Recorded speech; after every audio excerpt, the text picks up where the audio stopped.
بسم الله الرحمن الرحيم، والصلاة والسلام على أشرف المرسلين سيدنا محمد النبي الأمي الكريم.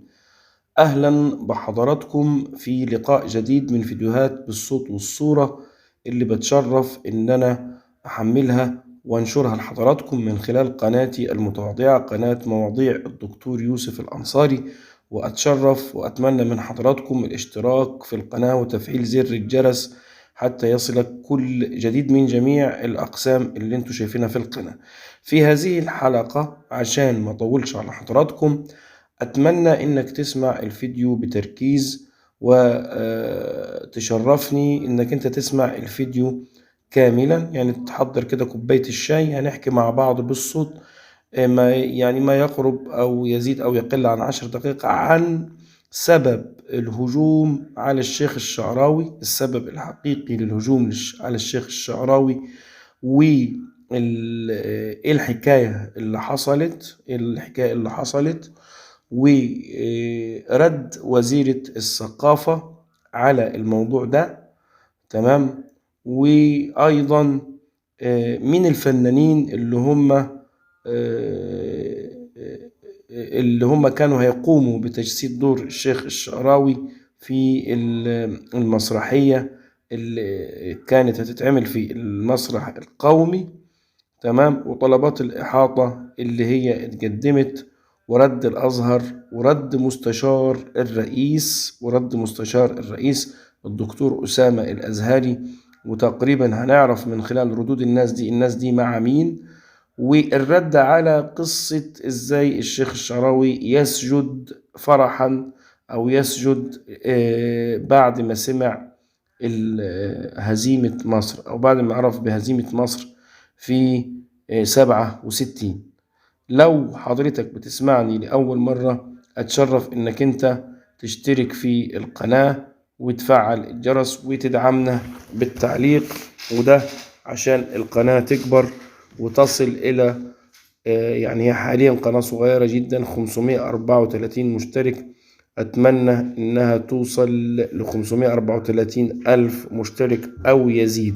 فاتعب يعني اشترك في القناة، واتصل كمان إذا عجبك الفيديو بمن ليك دلالة عليه إنه يشترك في القناة، لأنك بكده تكون سبب في الخير. نبدأ بسم الله الرحمن الرحيم. اللي حصل إنه كان في مؤتمر صحفي عن خطة عمل المسرح القومي لعام 2023. تمام. من خلال مؤتمر صحفي، ووزيرة ده أعلن عنه الأستاذ أو الدكتور خالد جلال اللي هو مخرج المسرح القومي. تمام. برضو أعلنت وزيرة الثقافة في هذا المؤتمر انطلاق مبادرتي ولد هنا ومسرح السيرة. تمام. أكد الأستاذ إيهاب فهمي مدير المسرح القومي أنه كان هيتعمل عمل في رمضان عن تجسيد الأدوار والشخصيات المصرية البارزة اللي ليها دور في المجتمع، زي الدكتور أحمد زويل، وزي الدكتور مصطفى محمود، وزي الشيخ الشعراوي، وغيرهم من الرموز المصرية المعروفة. تمام. فبدأت حملة مضادة من وسائل الإعلام ومن أعضاء مجلس نواب. لازم يا جماعة نعرف مين مع الشيخ الشعراوي ومين ضده، لازم نعرف الناس دي، زي إبراهيم عيسى وزي النائبة فريدة الشباشي تقدمت طبعا دي بطلب إحاطة. فلما هاجت الدنيا واشتعل الفيسبوك بناس من المثقفين ومن بعض وسائل الإعلام تطالب بمنع هذا العمل الفني ومهاجمة الشيخ وإنه رأيه متطرف، بدأت وزيرة الثقافة الدكتورة نيفين الكيلاني وأكدت إنه ده ما تمش، وإن ده رأي المخرج فقط أو مدير المسرح القومي. وعشان يتعرض العمل لازم يتعرض على اللجنة الفنية اللي هي بترأسها سميحة أيوب، اللي كان اسمها ماما الحاجة في مسلسل الضوء الشارد. تمام. وإنه ده رأي المخرج فقط. تمام. ولازم يتعرض، ولما اتذكر اسمه كان مذكور اسمه على سبيل المثال فقط، وإنه المفروض يتعمل، شوف كده خلي بالك من الجملة دي، ده الرد بتاعها، وإنه المفروض يتعمل أعمال لشخصيات مش يعني تكون تنويرية، يعني من وجهة النظر إنه الشيخ الشعراوي مش تنويري، راجل مضلم مخه يعني، و شخصيات أثرت إيجابا في المجتمع. تمام، ده كان كلام وزيرة الثقافة الدكتورة نيفان الكناني على من خلال اتصال تليفوني على قناة القاهرة والناس، يعني ده مش كلامي أنا، ده كلامها هي. تمام، فده اللي حصل. تمام، فعرفنا كده أصل الحكاية بدأت إزاي. لسه هنقول سبب الهجوم طبعا، الحقيقة أكيد حضراتكم عارفينه يعني، ولكن بحكي لحضراتكم اللي حصل مع تحليلي. تمام، وده كان رد وزيرة الثقافة الدكتورة نيفين الكيلاني. تمام، هنخش بقى على طلبات الإحاطة، وعرفنا برضو رد وزيرة الثقافة ورأيها كده في الشيخ الشعراوي إيه. تمام، طلبات الإحاطة، فريد الشباشي كمان قدمت طلب إحاطة للسيد الدكتور المهندس مصطفى مدبولي معالي دولة رئيس الوزراء، وذكرت فيه إن إزاي يقوم المسرح القومي بعمل زي ده لشخصية سجدت شكرا في هزيمة 67، وهرد على حضراتكم في النقطة دي. تمام، فده فريد الشباشي عرفناها وهنرد عليها. في طلب إحاطة مقدم من أستاذ محمد السادات تقريبا، أو حد يحمل اسم السادات يعني، بتجريم وبمحاربة هذه الهجوم الممنهج على الشيخ الشعراوي رحمه الله تعالى. يعني الحمد لله برضو في ناس كثيرة بتخرس هؤلاء الألسنة الذين يتطاولون على فضيلة الإمام. تمام، رد الأزهر الحمد لله كان شافيا، ووصف الشيخ بأنه العلم بالمناسبة ذكر أو تردد إزاي يعني لماذا لم يمنح الشيخ الشعراوي رسالة دكتوراه وماجستير من الأزهر، أو إزاي ما حصلش. فكان رد الشيخ جاد الحق، ده كان سؤال موجه لشيخ الأزهر الشيخ جاد الحق علي جاد الحق رحمه الله تعالى، إزاي الشيخ الشعراوي يعني مثلا ما حصلش على الدكتوراه أو كده. فكان رد الشيخ ومن يملك علمه حتى يمتحنه، وده ما كانش على سبيل المجاملة، ولكن فعلا الشيخ الشعراوي لم يحصل على الدكتوراه ولم يحصل على هذه الدرجات، ولكنه تعلمون من هو الشعراوي. طبعا نيجي للرد المهم، والرد ده يعتبر حيوي جدا في إخراس هذه الألسنة. فكان رد مستشار الرئيس للأمور الدينية وهو فضيلة الدكتور أسامة الأزهري.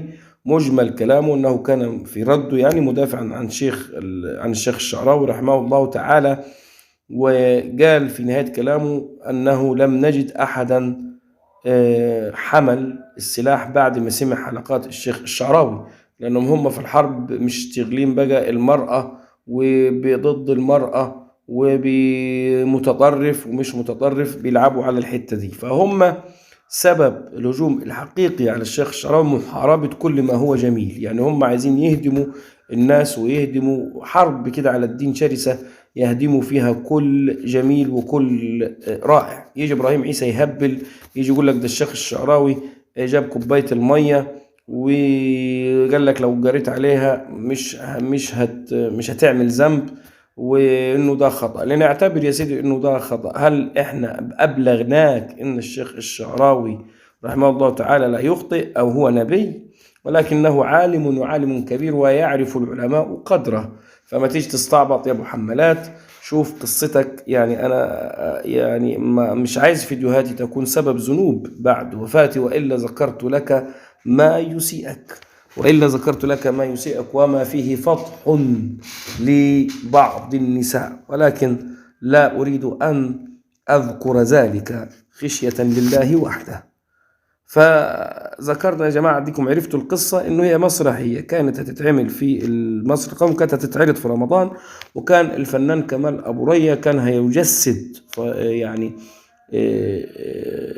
دور الشيخ الشعراوي، وحصل اللي حكيته لحضراتكم في أول الفيديو. أما قصة ده سجد لله في هزيمة 67، الشيخ الشعراوي ذكر ذلك في بعض الفيديوهات تلاقوها على اليوتيوب، وإنه قال إن دوافع السجدتين، يعني هو كمان هو سجد لما انتصرت مصر، سجد برضه.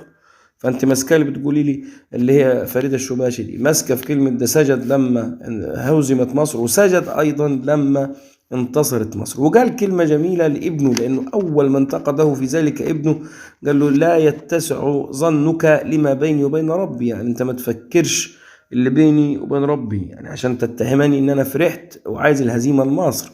هو الشيخ رحمه الله تعالى كان جريء، وكان ما يخشاش في الحق لومة لائم، وقال رأيه، قال ما حبيتش ننتصر ونحن في أحضان الشيوعية. والشيخ الشعراوي كان ولي، وكان ربنا يعلمه العلم من عنده، علم كان غزير ما حدش يقدر يوصفه.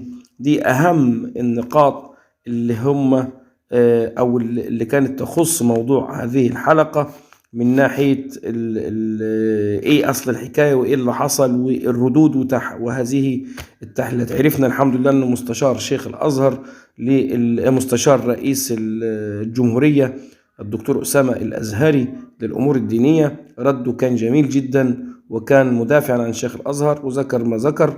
وبعض طلبات الإحاطة في طلبات إحاطة مضادة لهذه الحملة، ولازم نعرف أن قناة القاهرة والناس دي لابد أن نقاطعها، ونقاطع حتى الأطباء اللي بيظهروا فيها، لابد أن يعلموا أنهم بذلك يساهمون في الحملة الممنهجة على الإمام الشعراوي رحمه الله تعالى. طبعا الفيديو يحتاج كلام كثير، ولكن أنا عشان وقت حضراتكم بالصوت والصورة معانا بإذن الله مش هتخسر وقتك، وبإذن الله سأستفيد منك وأحاول أن أفيدك. تحياتي لحضراتكم جميعا، والسلام عليكم ورحمة الله وبركاته.